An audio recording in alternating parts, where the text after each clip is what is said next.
Corona से बात शुरू हो ही जा रही तो क्या किया जाए? क्यों? क्योंकि कोरोना की देन कहाँ से हुई?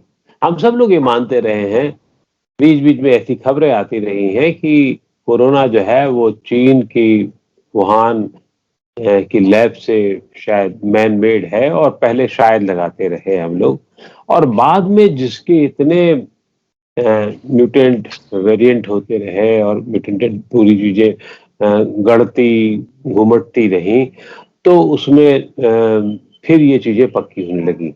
लेकिन अभी हाल में जो रिसर्च आई हैं और जिस तरीके से बातें बताई गई हैं, वो बहुत ही चौंकाने वाली हैं। चौंकाने वाली इसलिए हैं कि ये लगभग अब साफ होता चला जा रहा है कि कोरोना वायरस जो है वो चीन की वुहान लैब से ही निकला था। अब पूरा दारोमदार विश्व की अन्य संस्थाओं पर है, जो देखना होगा कि चीन पर कितना नियंत्रण लगा पाते हैं, चीन का कितना बहिष्कार कर पाते हैं, जो बहुत आसान काम नहीं है, ये हम पहले से समझ लें, जान लें। लेकिन ये एक अलग किस्सा है। दूसरा किस्सा जो बड़ा है, उसी से जुड़ा हुआ है, वो ये है कि क्या हम बायोलॉजिकल वॉर की तरफ बढ़ रहे हैं? क्या हम जैविक युद्ध की तरफ ज़्यादा तेज़ी से बढ़ रहे हैं? हमें ये पहले से आशंकाएँ रही हैं और हमने इसको देखना समझा भी है और विश्व के कई देशों ने इस दिशा में अपनी तैयारी भी की है और भारत भी उसके लिए काफ़ी हद तक तैयार है। लेकिन जिस तरीके से ये जो वायरस का मामला हुआ और फिर जो और आगे घटनाएँ हो रही हैं, तो क्या इससे ऐसा साबित होने जा रहा है कि क्या हम बायोलॉजिकल वॉर की तरफ बढ़ रहे हैं। इस पूरे मामले पर हमारे साथ बातचीत करने के लिए क्यों एक ऐसे सज्जन फिर मैं उनको लेकर के आया हूँ, क्यों? क्योंकि उन्होंने चीन के साथ काफ़ी मशक्कत की है, चीन को बाकी काफ़ी अच्छे तरीके से देखा है और चीन की बारीकियों को बहुत अच्छे तरीके से जानते हैं। बहुत-बहुत आभार लेफ्टिनेंट जनरल आपका, गुरमीत जी आपका, जो गुरमीत जी के बारे में सबको पता है कि आप देश की सेना के सर्वोच्च पदों तक पहुँचे हैं, आप डिप्टी आर्मी चीफ तक रह चुके हैं और उन्होंने बहुत सारा सेना के लिए ही नहीं, बल्कि देश की विभिन्न संस्थाओं के लिए बहुत सारा काम किया है। बहुत-बहुत आभार आपका, गुरमीत जी। तो ये जो नया खेल शुरू हुआ है, नया इसलिए कि मैं नया इसलिए शब्द दे रहा हूँ, क्योंकि इस पर अभी तक बहुत ज़्यादा बात नहीं हुई थी कि बायोलॉजिकल वॉर के लिए भी क्या अब इस कोरोना के दूसरे चरण के बाद अब दूसरा चरण है या तीसरा होगा, नहीं होगा, ईश्वर ना करे तीसरा चौथा हो। लेकिन क्योंकि हम लोगों की बहुत सारी तैयारियाँ हैं, लेकिन क्या अब हमें दूसरे फ्रंट पर तैयारी करनी पड़ेगी, जिसका मैं ज़िक्र कर रहा था बायोलॉजिकल वॉर की तरफ से। क्या संकेत ऐसे हैं और हम कितने तैयार हैं? हम मतलब भारत कितना तैयार है? सबसे पहले जय हिंद आपको और सुनने वालों को। देखिए, आपके प्रश्न के अंदर में दो मूल्य बात हैं। पहला, ये किसकी देन है और दूसरा, क्या ये बायो वेपन है। अगर हम बात करें कि किसकी देन है, आज के दिन पूरे विश्व ने 37.7 लोगों को खोया है। अमेरिका ने 6 लाख और भारत ने 3.4 लाख को खोया है। 19 महीने हो गए हैं, लेकिन अभी तक भी बिल्कुल क्लियर नहीं है कि ओरिजिन कहां से हुआ है, उसकी इन्वेस्टिगेशन क्या है और क्या सत्य है। सबसे पहले तो मैं बताना चाहता हूं कि ये जो नवंबर 2019 से शुरू हुआ, लेकिन दुनिया को पता लगा 2020 के जनवरी से। देखिए, इसमें एक बात है, सबसे पहले जो रिएक्ट किया लीडरशिप, वर्ल्ड लीडरशिप में, वो थे प्रेसिडेंट ट्रंप। और उन्होंने तो सीधा सीधा कहा ये चाइना वायरस है, ये चाइना के वुहान से हुआ है, इस प्रकार का उन्होंने इल्जाम लगाया। उसके पश्चात कई स्टेटमेंट्स आई, कई डॉक्यूमेंट्स आए, कई वरिष्ठ लोगों ने इसके बारे में कहा। लेकिन मुख्यतः एक डॉक्टर ली मेंग यान है, जो चाइना की ही वायरोलॉजिस्ट है और अभी अमेरिका में है। उन्होंने तो बिल्कुल क्लियर कहा है कि ये चाइना से हुआ है, वुहान से हुआ है, ये चाइना की वुहान लैब से लीक हुआ है। उन्होंने तो इस हद तक कहा है कि ये जो वुहान वायरोलॉजी की इंस्टीट्यूट है, इसके अंदर में पीएलए की लैब से हुआ है। उन्होंने कहा कि इसके ऊपर में चाइना के 2 मेजर जनरल्स काम कर रहे थे और जो बायो वेपन के तहत हुआ है। अभी यानी कि देखिए, पीएलए मतलब जो उनकी आर्मी है उसको उसके तहत हुआ है जी। बिल्कुल जो पीएलए जो पीआरसी यानी कि चाइना की आर्मी है उनकी लैब से हुआ है, यानी कि ये बायो वेपन के रुख से हुआ है।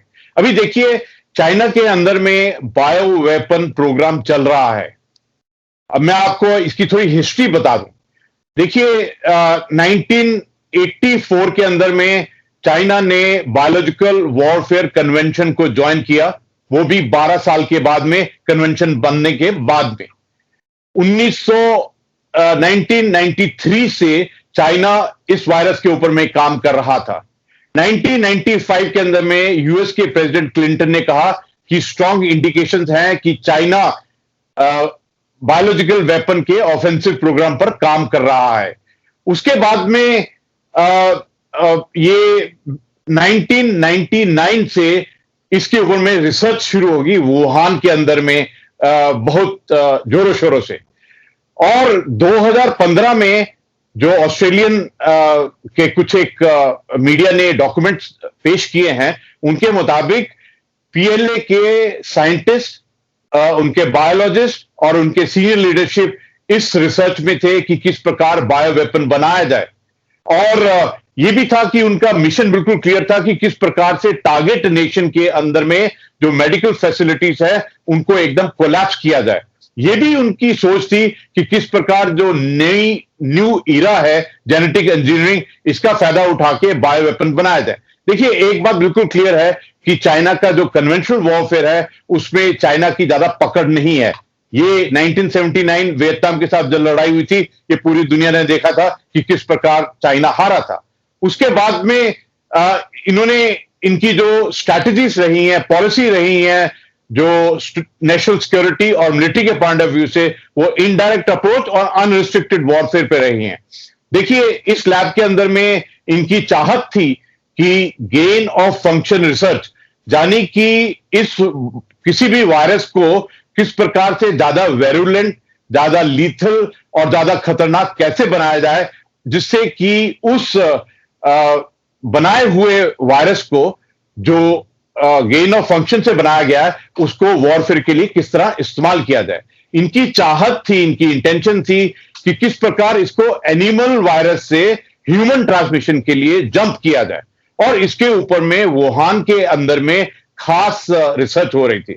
अभी हाल ही में अमेरिका, यूके, यूरोप के 18 साइंटिस्ट ने इकट्ठा एक ओपन लेटर लिखा। उसके बाद 27 साइंटिस्ट ने भी इसी सब्जेक्ट के ऊपर में लिखा, और सबकी जो निचोड़ आती है वो यही है कि चाइना बायोलॉजिकल वॉरफेयर और जहां वायरस को इसका शुरुआत करने के लिए वहां से ओरिजिन वहां से हुआ है और इसके इन्वेस्टिगेशन करने की जरूरत है। अभी आप देखिए कि जो डॉक्टर फॉसी की स्टेटमेंट है, doctor Anthony Fauci president Trump और बिडेन दोनों के ही एडवाइजर हैं। उन्होंने बताया, पहले शुरू में कह रहे थे कि मास्क लगाने की जरूरत नहीं है, उसके बाद में वो मास्क के बिल्कुल प्रोपोनेंट बन गए। पहले वो बोल रहे थे नेचुरल एवोल्यूशन से ओरिजिन हुआ है, लेकिन उसके बाद अभी उन्होंने कहा है कि लगता है कि ये नेचुरल नहीं है, लगता है ये लेबोरेटरी में बना है और इसकी इन्वेस्टिगेशन करने की जरूरत है। देखिए, कल परसों की बात है, प्रेसिडेंट ट्रंप ने तो सीधे डॉक्टर एंथनी फॉसी के ऊपर में इल्जाम लगाया है कि उन्होंने पूरा झूठ बोला है। जिस ईमेल्स का आपने जिक्र किया है उसमें से कंटेंट सबके सामने में आएंगे। ऐसा लगता है अभी कि 19 महीने के बाद में जो वायरस, कोरोना वायरस है, इसका सत्य क्या है और इसके ऊपर में तत्व क्या है, इसके बारे में अवश्य ही दुनिया को पता चलेगा। लेकिन एक बात पक्की है कि मोटे मोटे जो इनपुट्स आई हैं उनसे यह पता चलता है कि ये चाइना का बायोलॉजिकल वेपन प्रोग्राम का एक हिस्सा था। चाइना की जो संस्था है, अगर आप पूरे उसको विश्लेषण करें तो 12 ऐसी संस्था हैं जो गवर्नमेंट की हैं, जो बायोलॉजिकल वॉरफेयर, जहां बायो जेनेटिक इंजीनियरिंग पे काम करती हैं। 30 उनकी ऐसी संस्था हैं जो पीएलए के नीचे में काम करती हैं, जिनका काम था किस प्रकार से प्रिपेयर किया जाए, स्टोर किया जाए और बायो वेपन्स को बनाया जाए। तो ये अभी दुनिया के सामने में सत्य और फैक्ट्स आस्ते आस्ते आते जा रहे हैं।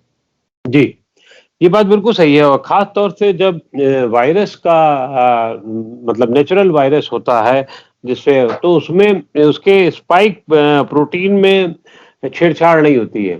यहाँ उसके स्पाइक प्रोटीन में छेड़छाड़ हुई है और इसके अलावा जो भी एक जो संडे गार्डियन में जो एक खबर छपी थी, उसमें ये बताया गया था कि सार्स-कोव-2 जो है वो के इन बदलावों में कुदरती होने को लेकर के कई सवाल खड़े होते हैं। तो ये धीरे-धीरे ये परतें खुल रही हैं और लगता है कि चीन इसमें पूरी तरीके से इन्वॉल्व रहा है। लेकिन अब विश्व स्तरीय स्थिति में, विश्व में जो देखा जाए, तो क्या चीन अकेला ऐसा खिलाड़ी है? ऐसा तो है नहीं। बायोलॉजिकल वॉरफेयर के लिए बहुत सारे लोग भी लगे हुए हैं। तो चीन उसमें कितना बड़ा खिलाड़ी आप मानते हैं? चीन की अगर आप और हिंदी में एक अक्सर हम लोग उर्दू में एक शब्द होता है औकात कहाँ पर है? स्टैंडिंग कहाँ पर है उस आज की स्थिति में? देखिए, पहले जो आपने इस सवाल का आधार बनाया, जिसके अंदर में आपने साइंटिफिक और टेक्निकल एस्पेक्ट्स किए बताए कि सार्स-कोव-2 ये है इसका शुरुआत। आपने डीएनए, आरएनए की बात बताई, आपने प्रोटीन की बात बताई, आपने बताया कि किस प्रकार इसके अंदर में वेरिएंट और म्यूटेंट का जन्म हुआ और ये चाइना इसके ऊपर में काफी रिसर्च कर रहा था। आपने बहुत सुंदर सवाल किया है, क्या सिर्फ चाइना ही इसी रिसर्च में लगा हुआ था या दुनिया के और भी जो पावर्स हैं इसमें लगे हुए थे? एक बात पक्की क्लियर है कि यूएस भी बायोलॉजिकल वॉरफेयर के अंदर में काफी माहिर रहा है। उनका एक डेट्रिक फोर्ट है, वहां पर इनकी बायोलॉजिकल वॉरफेयर के तहत इनकी इंस्टीट्यूशन है, वहां पर रिसर्च की जाती थी। ये 1939 से 1969 तक वहां पर रिसर्च होती रही है। उसके बाद में इन्होंने इनके इनपुट्स के मुताबिक इन्होंने 2019 में इसको बिल्कुल बंद कर दिया था। देखिए, मैं खुद वॉशिंगटन में एक कोर्स के लिए गया था। वहां पर जो हमारी हेड थी वो पुरानी सीआईए की थी और उन्होंने बताया था कि ये जो इलाका है डीएनए का, जीनोम का, जेनेटिक इंजीनियरिंग का, इसके अंदर में यूएस ने बहुत प्रगति की है, रिसर्च एंड डेवलपमेंट की है, लेकिन यूएस ने उसको कैप कर दिया, उसको लिमिट कर दिया है क्योंकि ये बहुत खतरनाक इलाका है। तो ज्यादा तो हमने उनसे पूछा नहीं था उस वक्त में। 2001 की बात है, भी नहीं वो। हाँ, 2001 की बात है, लेकिन अभी अब याद आता है तो इससे पता चलता है कि अमेरिका के पास में भी बायो वॉरफेयर और बायो वायरस वगैरह की टेक्निक में बहुत महारता है। उनकी रिसर्च एंड डेवलपमेंट बहुत अच्छी है। देखिए अक्कू जी, एक बात बिल्कुल क्लियर है, अगर आप इसकी हिस्ट्री में जाएंगे तो पता चलता है कि 1763 में स्मॉल पॉक्स को इस्तेमाल किया था फोर्ट पिट के अंदर में, ब्रिटिश के समय के अंदर में। फिर 1785 में टूनिसिया में इसको इस्तेमाल किया था प्लेग टेंटेड क्लोथ के साथ में, और 1930 से 40 में जापान ने साइनो जापानीज वॉर में जो इन्फेक्टेड फ्लीज हैं इसको इस्तेमाल किया था, और वर्ल्ड वॉर 1 और 2 दोनों में ही मस्टर्ड गैस का इस्तेमाल किया था जापान और जर्मनी ने, और एरोसोल्स भी बनाए थे। मेरा एक और एक्सपीरियंस है, मैं ईरान इराक में था यूनाइटेड नेशन मिशन के अंदर में। तो जो नॉर्थ वेस्ट ईरान है उसकी जो कुर्दिस्तान का इलाका है, वहां पर जब हम बॉर्डर में जाते थे ईरान इराक, तो कुछ ऐसे रिस्ट्रिक्टेड एरिया थे जहां पर इराक ने केमिकल वॉर और बायोलॉजिकल वॉर मेरे को पक्का नहीं है, लेकिन मस्टर्ड गैस वगैरह इस्तेमाल की थी। तो जब हम उस इलाका में पेट्रोलिंग में जाते थे तो पक्का अपना मास्क और रेस्पिरेटरी जो डिफेंस होती है वो सब चीजें अपने साथ में लेके जाते थे ताकि इस प्रॉब्लम में फंस ना जाए। लेकिन जो आपने कहा है, देखिए यूएस और चाइना दोनों ही इस क्षेत्र के अंदर में काम कर रहे थे, इसमें कोई शक की बात नहीं है। लेकिन ऐसा लगता है कि जो चाइना की एक्साइटमेंट थी कि किस प्रकार पूरे वर्ल्ड के अंदर में पावर कर ले लें, और चाइना जिस प्रकार अपनी इकोनॉमी को लेकर एक कॉलोनाइजेशन और टेरिटोरी के टॉपिक के ऊपर में किस प्रकार से वो विस्तारवाद, एक्सपेशनिज्म कर रहा था, और उसको उसके बाद में ये अनरिस्ट्रिक्टेड वॉरफेयर का एक हथियार मिल गया, तो लगता है कि वो इस इलाके में काफी आगे निकल गया और इसीलिए उसने इस्तेमाल किया। मैं एक और बात बताना चाहता हूं कि देखिए विश्व में इसको कंट्रोल करने की कोशिशें भी थी। जो बायोलॉजिकल वॉरफेयर कन्वेंशन है, ये तकरीबन 70s में शुरू हुआ था, जिसको चाइना ने 1984 में ज्वाइन किया था। देखिए, चाइना ने एक व्हाइट पेपर बनाया था 2008 में, तो इसने उस व्हाइट पेपर के अंदर में एम्फेसाइज किया कि ये जितने भी इंस्ट्रक्शंस हैं बायोलॉजिकल वॉरफेयर कन्वेंशन के, ये उनको लागू करेगा।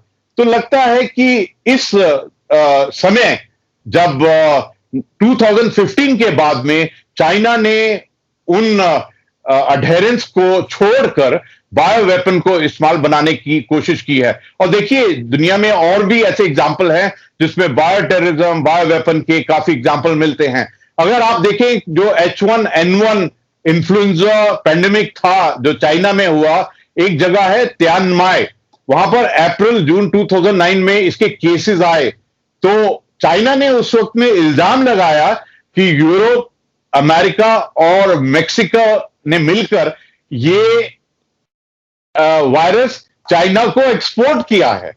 तो इसकी एक बैकग्राउंड भी है, और ये पक्का है कि दुनिया में सारे देश जो न्यूक्लियर, बायोलॉजिकल और केमिकल वॉरफेयर के अंदर में डिफेंसिव और कुछ गिने चुने ऑफेंसिव में भी अपना रिसर्च एंड डेवलपमेंट करते रहे हैं। हाँ, अगर आप केमिकल वॉरफेयर के तो लंबा चौड़ा इतिहास रहा है, अब तो मतलब 100 साल से ज्यादा हो गए उसके इतिहास के। बायोलॉजिकल वॉरफेयर में इजराइल भी आ गया है, और भी कई देश आ गए हैं जो अपने अपने तरीके से, क्योंकि चीन से बचाव करने के लिए उन्होंने काउंटर स्ट्रेटजी के तौर पर वो इस्तेमाल कर रहे हैं। मेरा फिर सवाल ये होगा कि भारत उस स्थिति में कहाँ खड़ा होगा? हमारा तो सीधा दोस्त या दुश्मन, हिंदी चीनी भाई भाई कहिए या आगे कुछ समझ लीजिए, लेकिन हमारी जो उसकी निगाह तो हमारे तरफ बहुत हमेशा से रही है। चाहे वो नॉर्थ ईस्ट से ले लीजिए, चाहे आप उत्तरांचल से ले लीजिए, चाहे आप लद्दाख से ले लीजिए, तो उसकी निगाहें तो हमारी तरफ बहुत सारी हैं। तो हम कहाँ पर हैं और हम कैसे उसका मुकाबला करने में समर्थ हैं? अखू जी, देखिए, भारत न्यूक्लियर, बायोलॉजिकल और केमिकल वॉरफेयर में डिफेंसिव चैप्टर के ऊपर में बिल्कुल सक्षम है। ये आर्म्ड फोर्सेस के अंदर में न्यूक्लियर, बायोलॉजिकल, केमिकल की ट्रेनिंग होती है डिफेंसिव एस्पेक्ट्स के ऊपर में। अगर आप भारत के टैंकों के देखें तो, और बख्तरबंद गाड़ियों को देखें तो उनके अंदर में न्यूक्लियर, बायोलॉजिकल, केमिकल का प्रोटेक्शन है। इसके अलावा हमारे कुछ इंस्टीट्यूट हैं जिसके अंदर में न्यूक्लियर, बायोलॉजिकल, केमिकल की ट्रेनिंग दी जाती है डिफेंसिव पॉइंट्स के ऊपर में। और जो आर्म्ड फोर्स मेडिकल कॉलेज है, वहां पर भी अवश्य इसके ऊपर में ट्रेनिंग दी जाती है। लेकिन ये जो कोरोना वायरस का चुनौती, थ्रेट, चैलेंज आया है, ये एक बिल्कुल नॉन ट्रेडिशनल, नॉन कन्वेंशनल, और बिल्कुल इसने पूरे विश्व को एकदम सरप्राइज कर दिया है। सरप्राइज इस सतह तक कर दिया है कि जो पूरे वर्ल्ड के अंदर इतने डेवलप्ड नेशन है जैसे अमेरिका, उसके भी 6 लाख लोग मरे हैं। तो आप यकीन कर सकते हैं कि किस प्रकार इसने पूरे विश्व के साइंटिस्ट और टेक्नीशियंस और डिफेंस जो एक्सपर्ट्स हैं उनको किस प्रकार से सरप्राइज किया है। अभी तो नई स्पेशलिटीज एकदम उनके लिए एक चैलेंज आ गया है, चाहे वो एपिडेमियोलॉजी के बारे में हो, चाहे वो माइक्रोबायोलॉजी के बारे में हो, चाहे वो जेनेटिक इंजीनियर्स के बारे में हो। अभी तो दुनिया को अपना इस मामले में भी एक्सपर्टीज बनानी पड़ेगी। देखिए, ये जो ऑफेंसिव का पोर्शन है न्यूक्लियर के बारे में पूरी दुनिया जानती है, और हिरोशिमा में देखा है किस प्रकार से हुआ था। तो उस वक्त से जो पूरा दुनिया के अंदर में डर पैदा हुआ है कि जो हिरोशिमा में न्यूक्लियर बॉम्ब गिराया था, उसके बाद में दुनिया को पता चला कि इससे कितनी मास डिस्ट्रक्शन हो सकती है। तो उससे काफी मैं कहूंगा संसार के अंदर में बातचीत हुई, कन्वेंशन हुए, उसके बाद में अभी तक यूज नहीं हुआ है। केमिकल का भी बीच बीच में कभी कभी यूज थोड़ा बहुत करते रहते हैं, जिस प्रकार आपने देखा कि सीरिया की लड़ाई में भी हाल ही में किया था, और पता चलता है कि ये भी कभी कभी कोशिश करते हैं। कभी कभी ऐसे भी एग्जाम्पल आए हैं कि जो टेररिस्ट ग्रुप हैं वो भी बायो टेररिज्म का भी सहारा लेने की कोशिश करते हैं। लेकिन मैं कहूंगा कि ये पूरे विश्व के लिए एक चैलेंज है कि जिस प्रकार उन्होंने 37 लाख को खोया है, हमको ये जो बायो ऑफेंसिव इंटेंशंस हैं जिस प्रकार चाइना ने दिखाई हैं, इनको कंट्रोल करना बहुत जरूरी है। इसके अलावा पूरे विश्व के लिए बायो ऑफेंसिव, बायो टेररिज्म से एक डिफेंस किस प्रकार से इख्तियार किए जाए, हर एक देश को, हर एक सिटीजन को किस प्रकार अवेयरनेस हो, अपनी तैयारी करे और किस प्रकार ऐसे वाले युद्ध होने पर अपने आप को प्रोटेक्ट कर सके। ये पूरी दुनिया के लिए बहुत बड़ा चैलेंज है। और ये अनरिस्ट्रिक्टेड वॉरफेयर, ये ग्रे जोन, ये हाइब्रिड जोन, ये जो कन्वेंशनल वॉरफेयर है वहां से परे हटकर है। और चाइना तो एक ऐसा देश है जिसके अंदर में तकरीबन 2000 की बात है कि इनके चाइना के 2 कर्नल्स ने एक किताब लिखी, उसका शीर्षक था अनरिस्ट्रिक्टेड वॉरफेयर। इसका मतलब चाइना के अंदर में अनरिस्ट्रिक्टेड वॉरफेयर, इनडायरेक्ट अप्रोच, जो तो उनकी बहुत ही पहले की एक सोच रही है। और अभी की हालत में चाइना की जो वॉरफेयर स्ट्रैटेजीज और टेक्निक हैं वो 3 Ws पे हैं। एक तो ये गलत काम करना, यानी कि बायो टेररिज्म और इस प्रकार का एरिया, अनरिस्ट्रिक्टेड वॉरफेयर का एरिया। उसके अलावा 3 strategy, media warfare, psychological warfare और लीगल वॉरफेयर। ये जो साउथ चाइना सी है, ये जो टेरिटरी भारत के साथ में ईस्ट लद्दाख है, इसमें भी लीगल वॉर को जोड़ना चाहता है।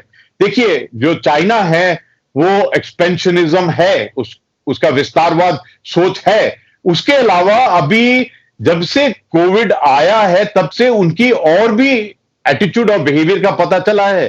वो है कि किस प्रकार से वो एक ब्लिजरेंट, एक झगड़ालू बन गया है।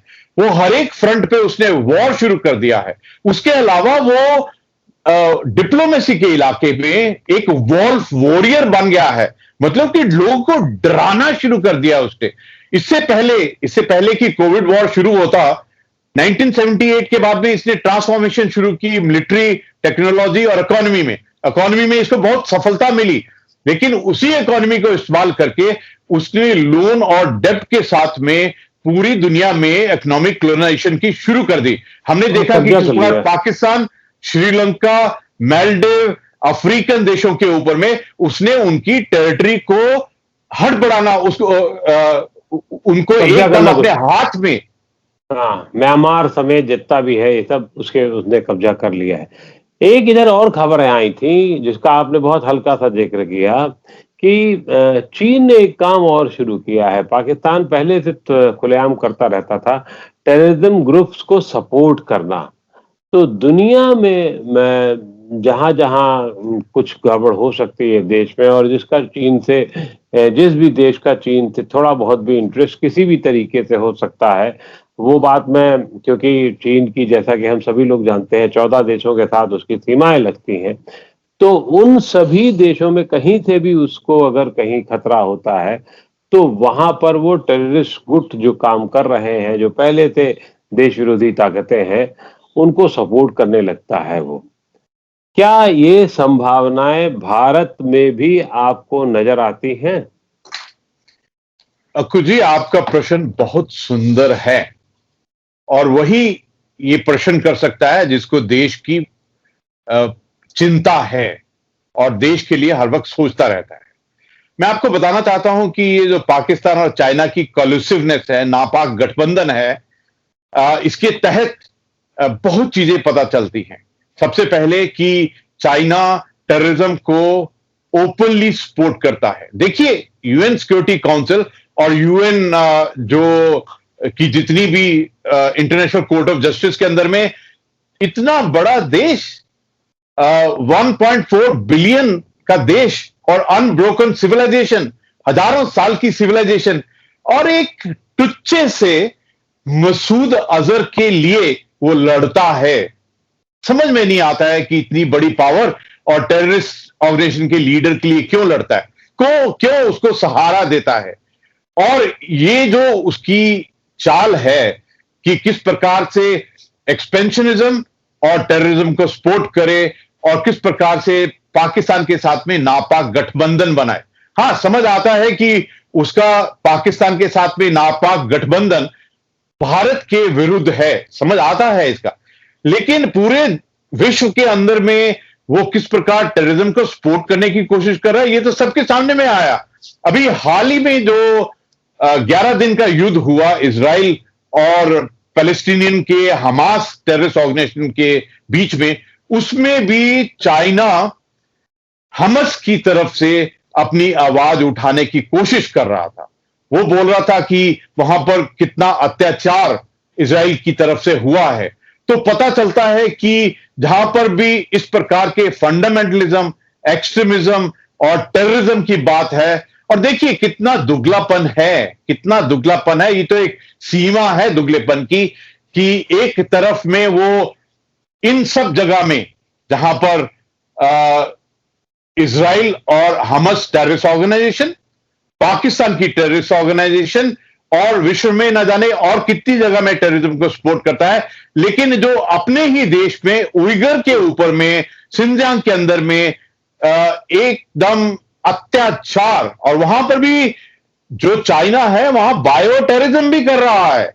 वो तो चाहता है कि उइगर मुस्लिम्स की डीएनए और सब कुछ चेंज कर दे, उनकी सोच विचार एकदम चेंज कर दे।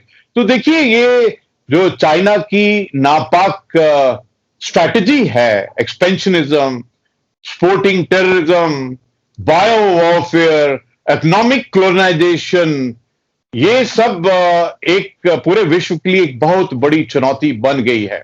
और देखिए ट्रंप ने तो इतना परसों एक कहा, ट्रंप जी ने, उन्होंने कहा कि जो चाइना ने किया है, China must pay for it. उन्होंने तो इस हद तक कहा कि चाइना को 10 ट्रिलियन यूएस डॉलर डैमेजेस देने चाहिए। उन्होंने एक बात उससे भी बढ़कर कही कि चाइना ने पूरे विश्व की इकोनॉमी को तबाह किया है और न जाने कितने कितने देशों को तबाह किया है। उन्होंने तो एक बात कही कि दुनिया में जहां पर भी चाइना ने लोन और डेब्ट किया है, उसको बिल्कुल देना नहीं चाहिए और उनको इस डैमेजेस के लिए एक रिन्यूमरेशन के या रेट्रीब्यूशन की तरफ में इस्तेमाल करना चाहिए। बिल्कुल सही कह रहे हैं आप।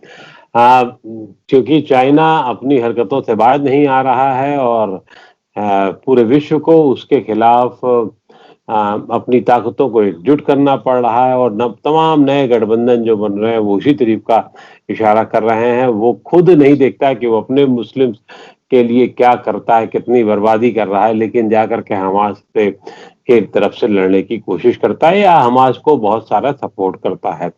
बहुत बहुत आभार आपका, और हम ये उम्मीद करते हैं कि ये नौबत ना आए, लेकिन जैसा कि आशंका है बायोलॉजिकल वॉरफेयर की तरफ शायद हम बढ़ भी सकते हैं, और हमें पूरी तरीके से तैयार रहना होगा, और हमें उम्मीद है कि भारत इसके लिए पूरी तरीके से तैयार है।